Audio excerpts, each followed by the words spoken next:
Bonjour, nous sommes en 2018 dans le site de l'Institut Docteur Angélique.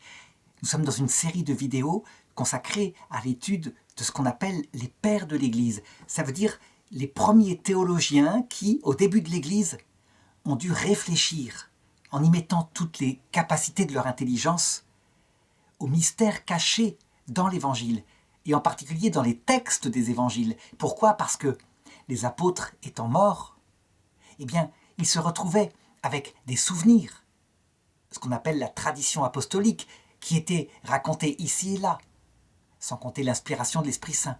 Mais ce qui restait comme trace concrète, c'était l'écriture aussi. Et personne n'avait mis en place une doctrine unifiée pour expliquer l'écriture. Et je voudrais aborder ici la vie de saint Irénée, évêque de Lyon, l'un des premiers pères de l'Église, puisqu'il meurt vers 202 après Jésus-Christ. 202, ça paraît si proche de l'époque du Seigneur. Et pourtant, 200 ans sont passés. C'est comme si, en 2018, où je fais cette vidéo, je devais parler de 1818. Ça veut dire que Napoléon Bonaparte est encore vivant et il est en exil. Du coup, si on se dit que saint Irénée, qui a écrit beaucoup, eh bien, était directement en contact avec l'époque du Seigneur, déjà on se trompe. On se trompe en fait. Saint Irénée, pourtant, lorsqu'il était enfant, se souvient très bien qu'il était à Smyrne, c'est là qu'il était né, et qu'il a été enseigné par saint Polycarpe. Saint Polycarpe, qui lui-même avait été ordonné évêque par saint Jean. Saint Jean l'évangéliste, le disciple que Jésus préférait, celui qui a écrit l'évangile selon saint Jean. Ce disciple si doux, qui, lorsqu'il était jeune, était comme le fils du tonnerre.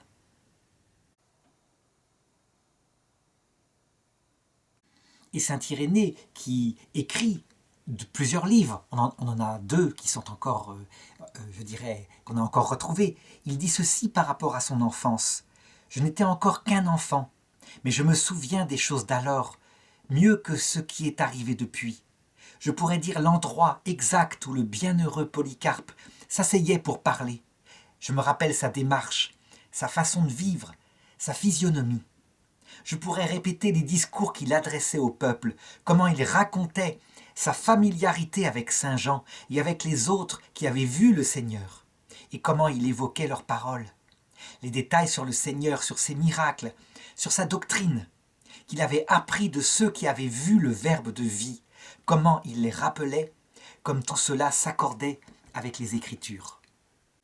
Il avait une telle émotion lorsqu'il rappelait ses souvenirs qu'il disait qu'il s'était efforcé toute sa vie de prendre la même tenue, la même démarche que ce saint Polycarpe qu'il avait rencontré. Donc on pourrait dire qu'on a là un témoin direct, quelqu'un à qui on peut faire confiance dans l'interprétation de l'enseignement du Seigneur. Eh bien, nous verrons par la suite, à travers l'étude de son œuvre, qu'en fait, non, il n'était pas plus instruit, il était même moins instruit que nous, parce que, justement, l'enseignement du Seigneur était tellement élevé que déjà les apôtres, qui pourtant avaient reçu l'Esprit Saint, qui avaient entendu le Seigneur prêcher, eh bien, en avaient, rabaissé un peu la doctrine, ce qui est normal. Comment le Verbe de Dieu pourrait-il être compris parfaitement ? Parmi les apôtres qui avaient le plus compris, évidemment, il y a saint Jean, qui lui-même avait été enseigné par la Vierge Marie. Et on peut dire que l'évangile selon saint Jean, qui est écrit vers la fin de sa vie, eh bien, c'est l'évangile de Marie. Cependant, il y avait ensuite Polycarpe, qui lui aussi perdit en route certaines choses, et c'est normal.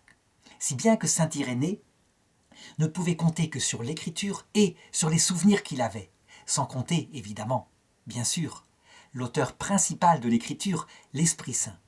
Toujours est-il que, confronté à cet empire romain, païen, en pleine gloire, en plein succès, alors qu'il est, on ne sait pas pourquoi, il se rend à Lyon, donc la capitale des Gaules, eh bien, il doit lui aussi s'instruire.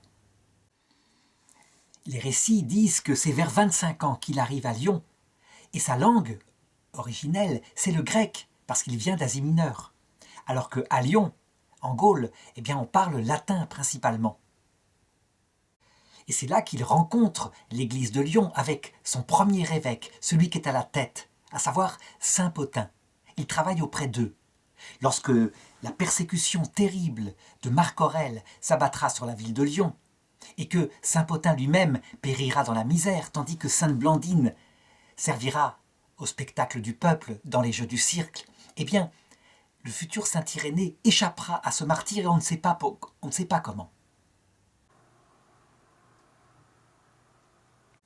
Ce martyre se passe en 177, il a donc à peu près 27 ans.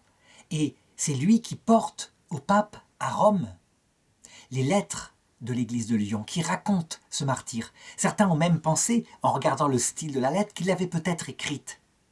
On y voit, je dirais, toute l'émotion qu'il a eue, et en particulier par rapport à la petite Blandine, cette servante si faible d'à peu près 15 ans, si fragile, si sensible, au point qu'on pense que, confrontée aux bêtes dans le cirque, elle ne pourra pas tenir, qu'elle reniera, bien sûr, la foi. Et qui va se montrer, je dirais, l'une des plus courageuses des martyrs du Christ, affrontant un taureau sauvage qui la blessera de ses cornes alors qu'elle est enfermée dans un filet. L'église de Lyon est donc profondément, je dirais, blessée et décapitée presque par ces martyrs. Et c'est lui, parce qu'à l'époque c'est comme ça qu'on fait, c'est lui qui sera choisi par les chrétiens qui restent pour être le successeur de Pothin, pour être l'évêque de Lyon. Et il acceptera.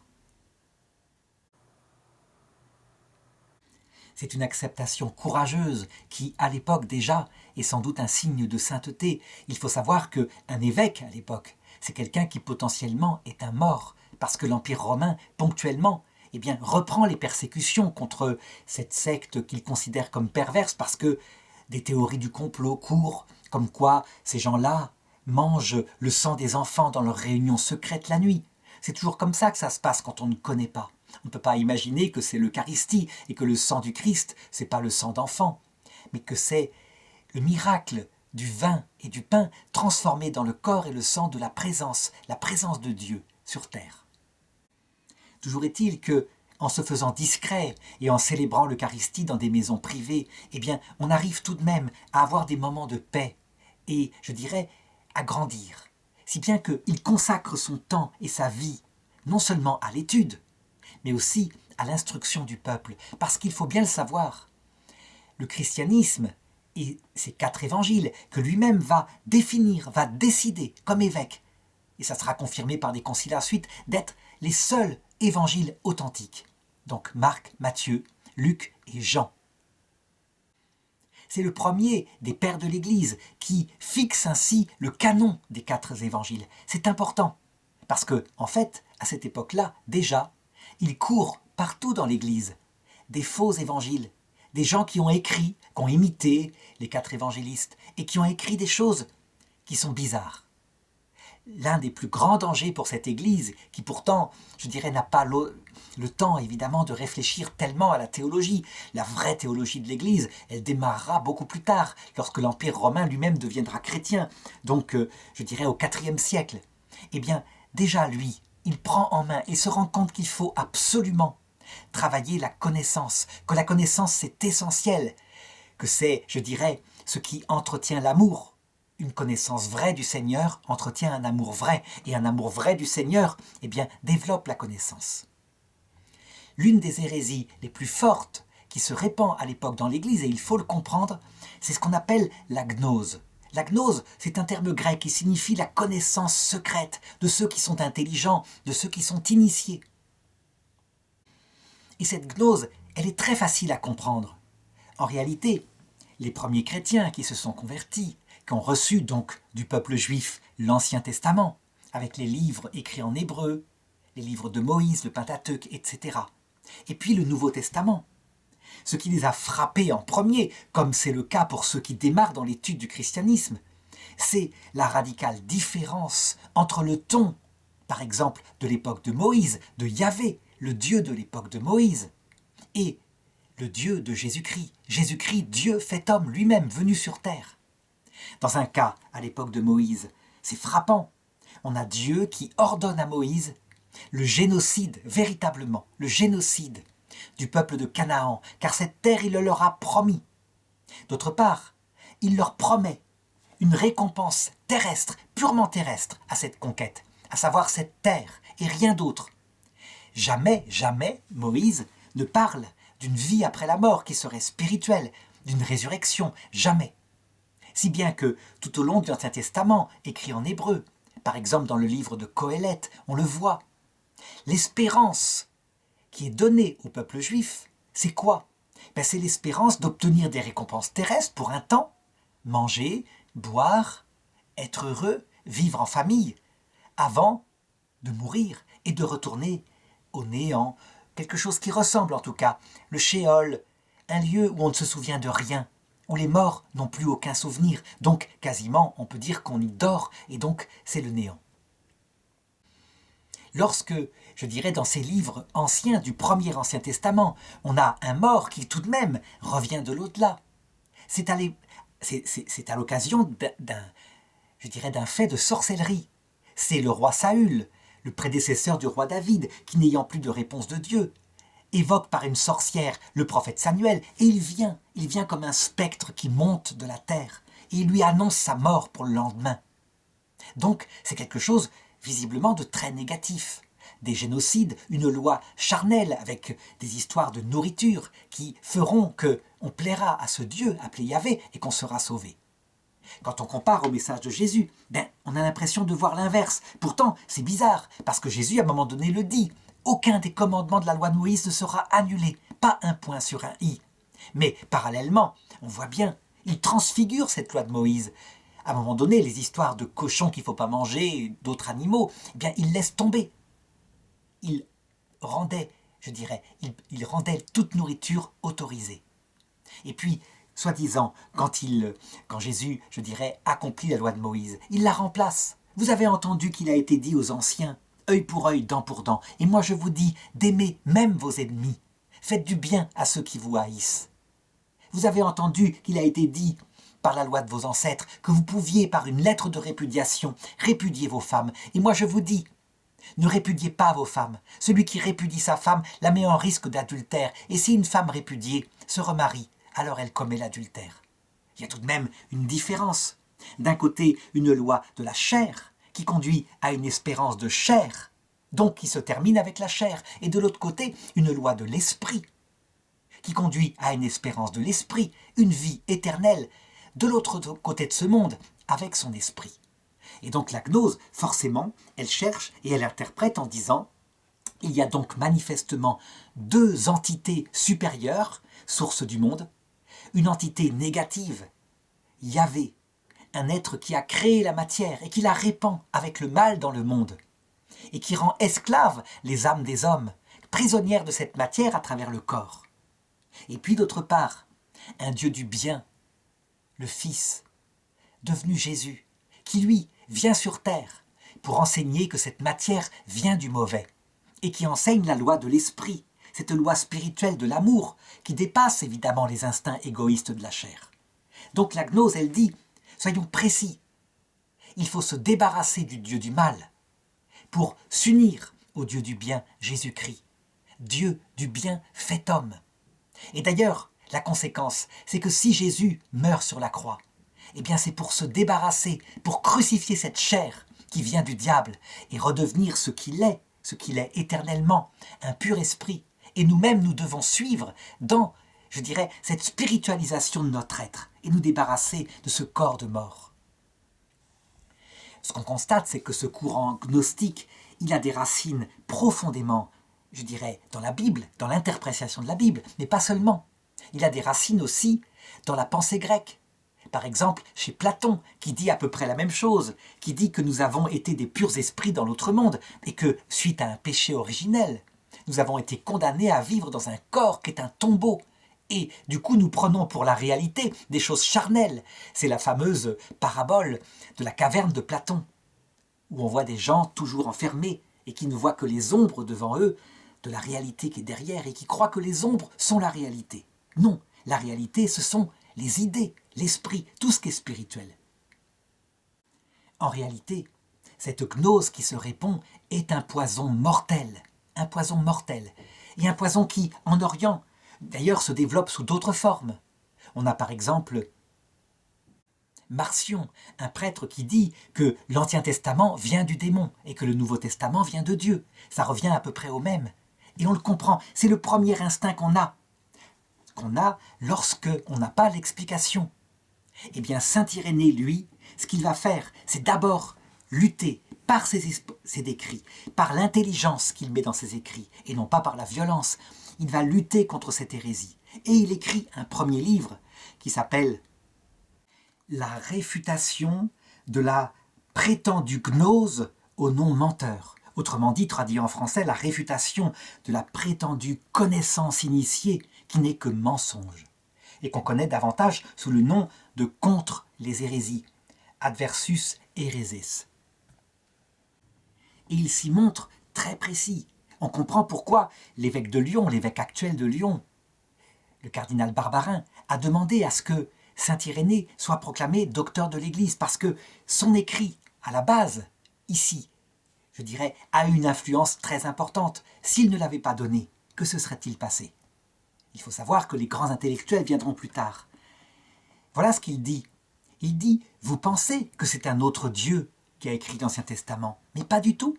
C'est le même, sauf que il a usé de pastoral, il a usé de cheminement.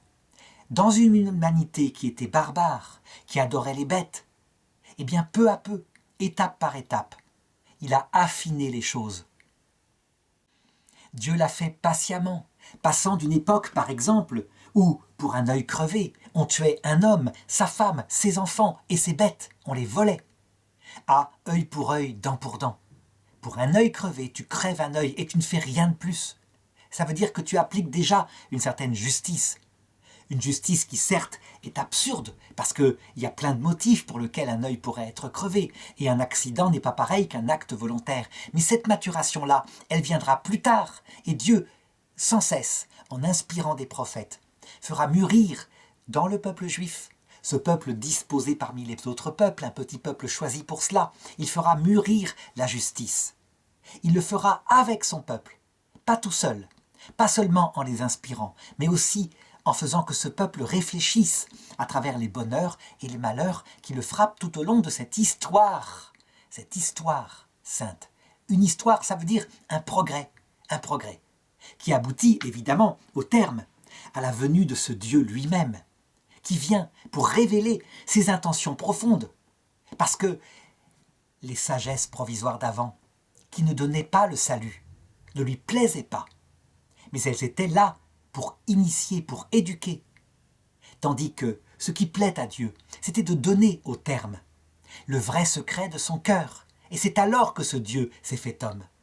Finalement, pour résumer, on pourrait comparer cela à un père dont l'enfant est extrêmement, je dirais, violent, dépravé.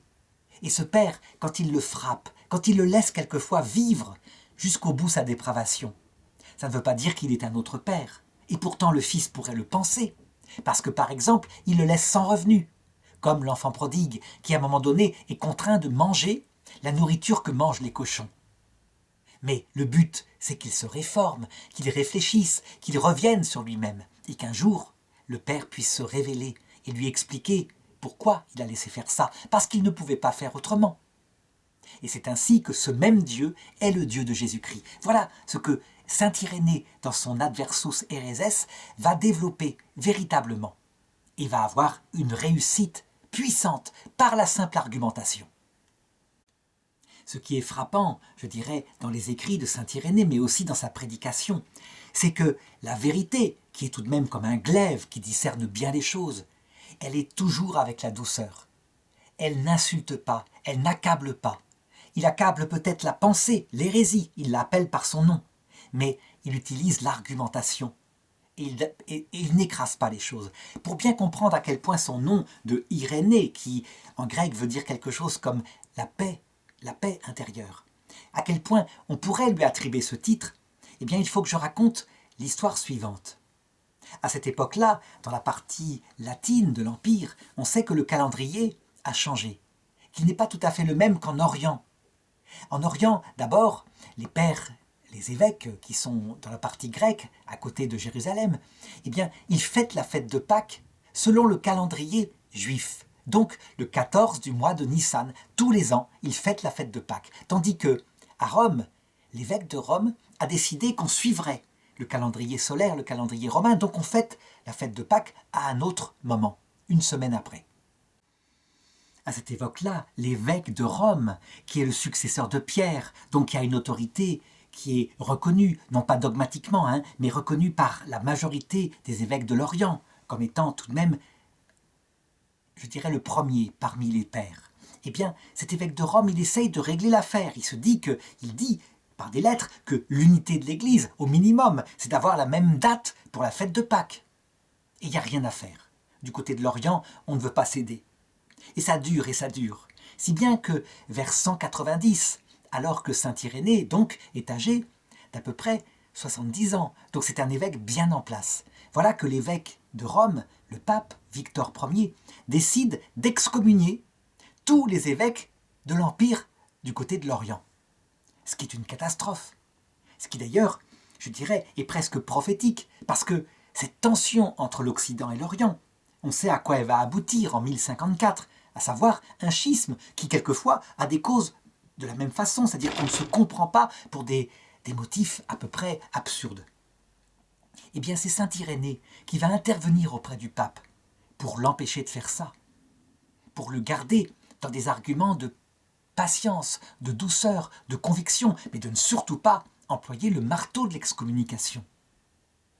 Et voilà ce qu'il lui dit, ce qui est extrêmement moderne, qui ressemble un petit peu d'ailleurs à ce que le pape Benoît XVI, par exemple, a dit à ceux qui s'étaient un peu séparés de l'Église, donc les intégristes de Monseigneur Lefebvre. Il leur a dit, sur ce domaine-là, qui ne touche pas la foi directement, mais qui touche une discipline des sacrements, laissez donc chaque Église faire à sa façon.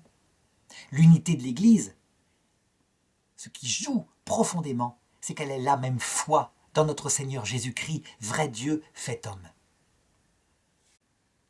Et saint Irénée a profondément raison. Les choses, d'ailleurs, au cours des siècles, vont peu à peu se stabiliser. Peu à peu, les évêques d'Orient vont prendre, comme dans tout l'Empire, la date de Pâques qui correspond à la date décidée par l'évêque de Rome. De la même façon, le pape Benoît XVI, dans son dialogue avec la fraternité sacerdotale Saint-Pie X, avait dit « Nous vous demandons une seule chose, c'est de confesser tout ce qui a été défini au point de vue de la doctrine du salut, donc sur l'Écriture sainte, sur l'Église, mais aussi sur la proposition universelle du salut par Dieu. Nous vous demandons de confesser cela, parce que c'est la foi définie infailliblement par le magistère de l'Église. Et pour le reste, que vous vouliez garder une autre forme de liturgie, que vous vouliez éventuellement avoir quelques différences au point de vue du droit canonique, eh bien, d'accord, faites-le, pourquoi pas, nous pourrons arranger cela. On est bien loin de l'époque du Concile de Trente où l'Église voulant s'unifier, l'Église latine voulant s'unifier autour d'un seul droit canon, eh bien, avait imposé même presque pratiquement une seule liturgie, la liturgie du canon romain, à part quelques exceptions qui pouvaient, je dirais, se signaler comme étant très anciennes. Quant à la gnose elle-même, eh bien, elle ne va pas envahir l'Église, elle ne va pas, je dirais, déborder alors qu'elle aurait pu le faire. Elle va réapparaître ici et là, à certaines périodes, à travers des choses comme le manichéisme, le catharisme, etc. Mais globalement, saint Irénée arrête, dès la base, une hérésie mortelle qui aurait pu tuer le développement de l'Église catholique. Ce qui est intéressant, c'est qu'il le fait simplement par sa parole et par ses écrits, parce que la force de la vérité est plus puissante que l'aiguillon de l'erreur. Et ça marche. C'est quelque chose qui est très moderne. C'est quelque chose que le Concile Vatican II a décidé de nouveau d'appliquer, en disant « Nous n'appliquerons plus d'excommunication, sauf cas exceptionnel. Mais parce que les brebis entendent la voix du bon berger, nous dirons à contretemps et à temps la vérité du Christ. Et les brebis entendront la voix du bon pasteur, et elles iront vers lui. » C'est un pari qu'a fait l'Église, un pari qui évidemment est fragile, parce que beaucoup de brebis partent dans n'importe quelle direction, évidemment, quand il n'y a pas des barrières en fer à droite et à gauche pour les diriger dans le bon chemin de la vérité. Mais c'est un chemin nécessaire, alors que l'homme développe de plus en plus sa capacité de juger, sa capacité critique. Quant à Dieu, il sait rattraper ceux qui se trompent de chemin par rapport à la vérité. Parce que, évidemment, il a bien d'autres moyens pour emmener au salut tous ceux qui, évidemment, ne commettent pas le blasphème contre l'Esprit Saint, donc un mépris total, définitif, volontaire de l'évangile du Christ, à savoir un évangile d'amour et d'humilité qui se manifeste dans sa gloire, à l'heure du retour du Christ d'ailleurs. Évidemment, lutter contre les hérésies est quelque chose de très bon, mais ça doit venir toujours en second. Ce qui vient en premier, c'est d'enseigner la vérité. Et quelle va être la doctrine de saint Irénée? Eh bien, on peut dire qu'il est le premier, dans l'Église catholique, à donner une synthèse de tous les sujets possibles qu'il peut traiter. Évidemment, il ne va pas penser à tout, mais globalement, c'est le premier. Il y aura bien d'autres successeurs après, au fur et à mesure que les choses vont se préciser. Ce que je voudrais donner, c'est d'abord quelques petits points fondamentaux qu'il développe. Et justement, comme point fondamental, c'est quelle est la source de la révélation? Eh bien, pour saint Irénée, dès ses écrits, donc vers 180 après Jésus-Christ, il le dit, la source première de la révélation qui a produit l'écriture, c'est la tradition des apôtres. Les apôtres ont entendu, ont vu, ont touché de leurs mains le verbe de vie. L'Esprit Saint est venu dans leur cœur et c'est en ayant médité cette chose-là qu'ils ont ensuite mis par écrit les choses. Et donc, pour lui, la tradition des apôtres, dont d'ailleurs, je dirais, il sait ce que c'est, il se réfère, il a vu Polycarpe, qui lui-même a vu et a entendu Saint Jean. Cette tradition des apôtres est source de l'écriture. Mais l'écriture, c'est véritablement la marque physique quasiment, qu'ont laissé les apôtres. Il ne saurait être question de lire l'écriture, même si c'est tellement génial, un témoignage tellement vivant, mais de la lire sans la tradition. Il le sait, on ne peut lire l'écriture qu'avec l'interprétation qu'en ont donnée les apôtres et qui s'est transmise de par l'Esprit Saint aussi, mais aussi par la tradition orale, par l'enseignement des apôtres qui s'est transmise jusqu'à lui. Et puis, il y a un troisième canal, outre cette tradition, cette écriture. C'est lui qui va établir le premier, la liste des successeurs de Pierre et de Paul à Rome. Parce qu'il en est convaincu, il y a là un rôle fondamental.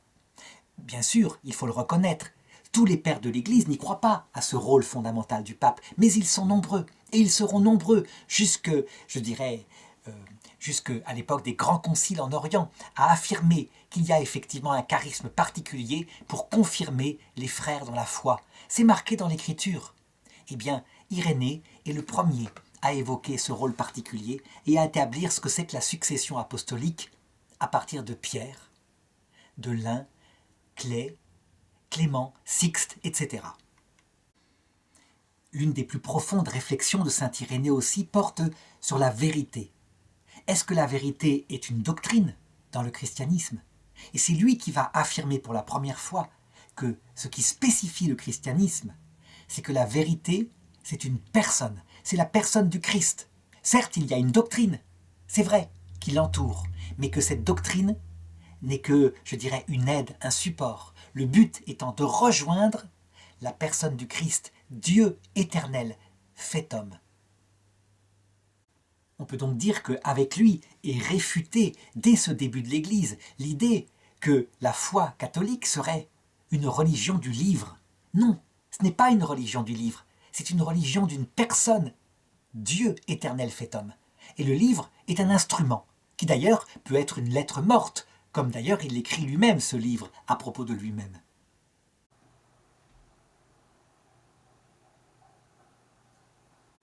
Par contre, si ce livre est lu en communion avec l'esprit de cette personne qui est la vérité, donc l'Esprit Saint, qui rappelle tout ce que Jésus a dit, qui en donne la vraie interprétation, et cet Esprit Saint, il passe aussi par l'aide de l'Église, qui, je dirais, avec aussi le magistère du pape, confirme qu'on est dans la bonne interprétation. Alors ce livre prend vie. Et il conduit, tel un instrument passager, à la personne du Christ qui sera vue face à face lors de son retour. C'est dans son deuxième livre qui d'ailleurs ne sera retrouvé qu'en 1904, dans une version araméenne, son livre qui s'appelle « La démonstration de la prédication apostolique », qu'il se réfère à ses sources, ce qu'on appelle la théologie fondamentale. Et dans ce livre-là, eh bien, il établit la foi catholique telle qu'elle est conservée jusqu'à aujourd'hui. Avec évidemment des points qui sont beaucoup moins développés. Il est un défricheur. Alors on pourrait se dire, on a chez saint Irénée donc un disciple de saint Polycarpe qui lui-même a entendu la prédication de saint Jean, qui lui-même était le disciple préféré de Jésus, qui a pris Marie chez lui. Donc on pourrait dire, c'est formidable, les écrits de saint Irénée sont donc infaillibles. Il ne doit pas y avoir d'erreur, il faut les prendre à l'équivalent du magistère. Eh bien non, les écrits de saint Irénée, l'Église le démontrera beaucoup plus tard, ne sont pas infaillibles. Ils contiennent des erreurs. Ça veut dire que lui-même, qui est séparé maintenant des apôtres et de ceux qu'ont connu les apôtres, lui-même, eh bien, il réfléchit comme il le peut, en s'appuyant sur l'Écriture. Et je dirais l'erreur reconnue par l'Église maintenant, à partir du catéchisme de l'Église catholique au numéro 676, l'erreur fondamentale de saint Irénée, je crois qu'on peut le dire, c'est que lorsqu'il prend les textes à propos de la fin du monde et du retour du Christ, qui annoncent que le Christ viendra régner 1000 ans sur terre, et qu'un certain nombre de scénarios se feront, mais avec de toute façon ce règne du Christ sur la terre. Eh bien, ce millénarisme de saint Irénée va être rejeté par l'Église définitivement. Alors je lis le texte, il est très fort, et je le commente après. Voilà ce qu'il dit.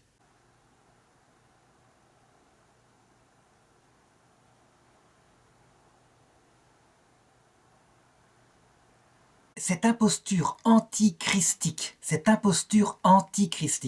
se dessine déjà dans le monde à chaque fois que l'on prétend accomplir dans l'histoire l'espérance messianique qui ne peut s'achever qu'au-delà d'elle, à travers le jugement eschatologique. Eschatologique veut dire la fin dernière, les fins dernières des choses en grec.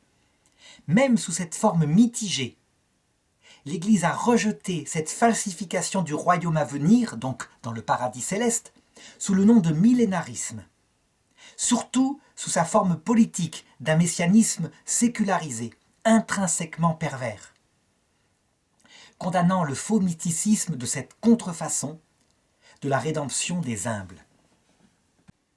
Alors on pourrait dire, là tout de même c'est fort, ça veut dire que les textes millénaristes de saint Irénée seraient une imposture antichristique, que lui, saint Irénée, aurait développé une imposture antichristique. Il serait donc un hérétique. En réalité, pas du tout. Tant qu'une doctrine de l'Église n'a pas été définie par le magistère, les théologiens peuvent chercher, et ils cherchent comme ils le peuvent. Donc, certes, il a fait ici sans doute une erreur en prenant au sens littéral ce passage qui dit « Et il régna 1000 ans ». Et le démon fut attaché. Il fallait le prendre au sens métaphorique, ce qui signifie que dans nos épreuves qui durent comme 1000 ans, dans notre vie terrestre, il y a toujours un coin de nous-mêmes qui est en paix, où le démon n'a pas le droit de pénétrer si nous gardons la foi, et où l'Esprit Saint vient, demeure. Ça peut exister même au plus profond de la nuit de l'esprit, alors qu'on a l'impression, comme sainte Thérèse de l'Enfant Jésus, qu'on n'a presque plus la foi en Dieu. Voilà ce que veut dire ce texte. Et donc, l'interprétation littérale est rejetée par l'Église. Saint Irénée était donc dans l'erreur, je peux le dire. Pourquoi ? Parce que l'infaillibilité, qui est un don de Dieu, n'a jamais été promis à aucun des apôtres, si ce n'est à Pierre. Et à Pierre, en lui annonçant juste après, dans ce texte, quand Jésus dit « Simon, Simon, Satan a demandé à te passer au crible comme on passe de la balle. Mais moi, j'ai prié pour toi afin que ta foi ne défaille pas.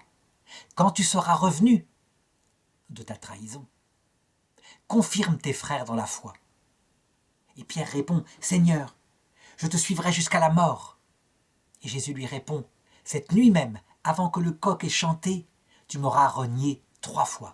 Tu auras nié 3 fois me connaître. » Ça veut dire que, par ce texte, Jésus manifeste que l'infaillibilité ne vient absolument pas de Simon, fils de Jonas, qu'il appelle Pierre, mais de lui, Jésus, par sa puissance, et qu'elle ne touche pas du tout ses péchés, Il n'est pas impeccable, elle ne touche pas du tout son comportement pastoral.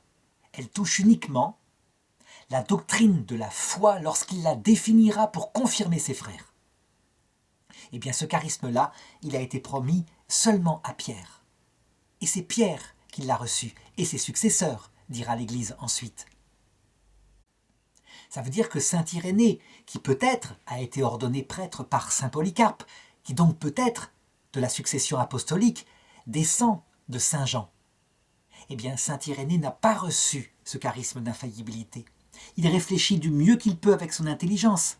Et c'est ensuite à l'Église, dans son magistère, ses papes, ses conciles unis au pape, de définir là où il a dit les choses vraies.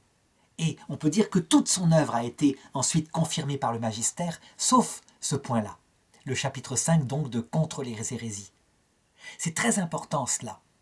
Il n'y a pas de docteur de l'Église, et saint Irénée n'est pas docteur de l'Église, il est simplement pour le moment père de l'Église. Ça veut dire un des premiers théologiens qui a réfléchi. Même les docteurs de l'Église, c'est-à-dire des pères qui ensuite seront particulièrement intelligents sur tel ou tel point, au point de, je dirais, d'avoir une influence considérable sur la doctrine de l'Église. Même le plus grand des docteurs, comme saint Thomas d'Aquin, n'est pas infaillible. Il ne faut pas le confondre avec le magistère, c'est essentiel. Voilà ce que nous apprend saint Irénée et, je dirais, son erreur théologique, le millénarisme. Alors certains ont essayé de réinterpréter, de relire en disant « c'est peut-être pas un millénarisme, pas vraiment, etc. » Non, il faut être clair. En lisant le catéchisme de l'Église catholique, numéro 676, on voit bien que ce sont toutes les formes de millénarisme que l'Église rejette. Le millénarisme au sens propre, un peu comme celui des témoins de Jéhovah, où le Christ vient sur terre, il s'installe dans un endroit et il règne sur le monde. Et le millénarisme même mitigé, que j'interprète comme cela, moi, même si peut-être, je dirais, il y a d'autres façons, il y a une interversion qui se fait sur certains auteurs, qui serait le règne du Christ sur le monde à travers son Église. Donc certains disent que c'est l'inverse. Peu importe. Même à travers une Église puissante qui imposerait la loi du Christ au monde, croire qu'on aura le paradis sur terre où le démon est attaché, c'est une folie. Et pourquoi est-ce que l'Église, elle le dit en cette fin de XXe siècle avec Jean-Paul II, le catéchisme de l'Église catholique? C'est parce qu'elle l'a compris. Elle a regardé son histoire. L'histoire où elle a été puissante, merveilleusement, au sommet. C'est le XIIIe siècle, le siècle des cathédrales, des sommes de théologie. Eh bien, ce siècle merveilleux est aussi le siècle où se distille invisiblement, de par le démon, à cause même de cette réussite, le démon de l'orgueil, d'une civilisation chrétienne qui est tellement réussie que justement, elle va donner quelques siècles plus tard, avec les guerres de religion, lorsqu'il va y avoir une doctrine un peu différente, les guerres de religion. Pourquoi? Parce qu'on est plus attaché à la civilisation chrétienne qu'on a construite qu'au Christ doux et humble de cœur. Et donc on tue celui qui pense différemment. Protestant comme catholique d'ailleurs, hein, c'est de tous les côtés, c'est la chrétienté elle-même. Donc on ne peut pas faire ça. Ça n'existe pas. Tant qu'on est sur terre, le démon est là. Il n'est jamais attaché. Il attaque. Et il se sert même des réussites de l'Église pour l'attaquer dans la génération suivante. Quant à l'idée d'un règne du Christ qui reviendrait sur terre pour régner comme ça un certain temps, c'est aberrant. Lorsqu'il revient dans sa gloire, c'est pour emmener l'Église dans le ciel, dit saint Paul. C'est pas pour rester sur terre. Donc, quand des textes disent l'inverse dans l'Apocalypse, c'est qu'il faut bien comprendre que l'Apocalypse, c'est un rêve symbolique, des choses spirituelles et non pas un récit littéral. Si on veut trouver le récit littéral du retour du Christ, saint Paul le raconte. Elle sonnera, cette trompette, et alors, il apparaîtra dans sa gloire, et nous qui serons sur terre, encore vivants, alors nous serons réunis à lui, et lui, il sera avec les armées du ciel, les anges et les saints, et nous les rejoindrons, et alors, nous ressusciterons. Et ceux qui seront saints pour la vie éternelle, et ceux qui auront péché et qui refuseront le repentir, pour une résurrection éternelle, loin de Dieu, dans la damnation éternelle. Comment est-ce que saint Irénée est mort? Comment est-ce qu'il a quitté ce monde? Les récits, la tradition dit qu'il est mort vers 202. Et 2 siècles plus tard, saint Jérôme dira « il est mort martyr ». Il a été tué pendant la persécution de Septime Sévère. C'est tardif 200 ans plus tard, et donc on ne sait pas si c'est vrai. En tout cas, dans les documents de Lyon, et peut-être dans les archives de Rome, il n'y a pas de trace de ce martyr avec des documents de l'époque de saint Irénée. Toujours est-il que s'il n'est pas mort martyr et s'il est mort dans son lit, comme saint Jean est mort dans son lit, il a laissé à l'Église de toute façon, par son travail apostolique et même, je dirais, par ses erreurs, eh bien, véritablement un fondement, un socle pour qu'elle puisse continuer son chemin dans la vraie foi apostolique. Saint Irénée n'est pas docteur de l'Église parce que ses écrits ont été globalement oubliés jusqu'à leur redécouverte au XVIe siècle. Et puis même, je dirais, on continue d'en découvrir, ne serait-ce qu'en découvrant des manuscrits qu'il avait combattus, des manuscrits des livres qu'il avait combattus, comme l'évangile de Judas qui a été retrouvé dans le désert d'Égypte, dans une jarre récemment. Donc, il avait bien combattu un évangile gnostique qui était un faux évangile, où carrément Judas devient, je dirais, l'ami de Jésus, qui livre Jésus à la mort pour qu'enfin il puisse se débarrasser de ce corps qui vient du démon, à savoir Yahvé. Donc, on le voit, il s'était battu contre des vraies hérésies qui existaient. Quant à savoir s'il sera un jour docteur de l'Église, eh bien, c'est au pape François, actuellement pontife régnant, de le décider. Alors cette vie de saint Irénée, n'est en fait que l'introduction à d'autres vidéos que je vais faire ensuite avec un grand connaisseur de saint Irénée, quelqu'un qui a beaucoup réfléchi à sa pensée et qui a même adhéré, à un moment donné, à son millénarisme. Je veux parler de Menahem Massina. Et donc, dans les vidéos qui suivront, qui se feront à deux, eh bien nous dialoguerons.